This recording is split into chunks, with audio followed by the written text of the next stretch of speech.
BNP chairperson ৩ বারের সাবেক প্রধানমন্ত্রী বেগম খালেদা জিয়ার দেশে ফেরার তারিখ একদিন পিছিয়ে গেছে।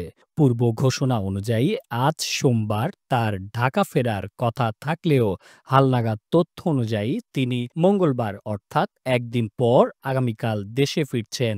দলীয় সূত্রে জানা গেছে কিছু আনুষ্ঠানিকতা এবং ভ্রমণ সংক্রান্ত কারিগরি কারণে এই তারিখ পরিবর্তন করা হয়েছে।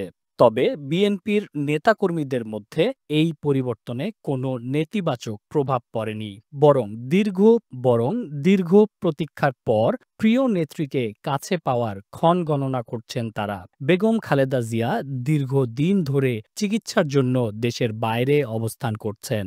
এই সময়ে দেশের রাজনৈতিক অঙ্গনে অনেক ঘটনা ঘটেছে। তার অনুপস্থিতিতে দেশের রাজনীতিতে একটি শূন্যতা তৈরি করেছিল।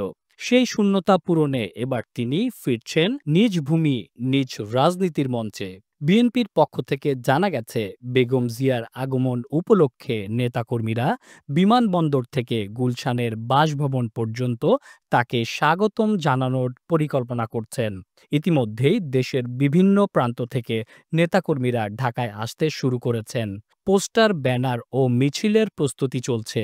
দলটি এই মুহূর্তকে ঐতিহাসিকভাবে উদযাপন করতে চায়, যেন এটা কেবল একজন নেত্রীর ফেরা নয়, বরং একটি আন্দোলনের নবজাগরণ।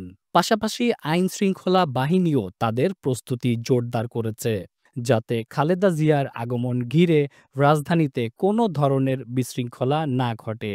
রাজনৈতিক বিশ্লেষকরা মনে করছেন, বেগম জিয়ার প্রত্যাবর্তন আগামী নির্বাচন ও দেশের রাজনৈতিক চিত্রপট পরিবর্তনে গুরুত্বপূর্ণ ভূমিকা রাখতে পারে।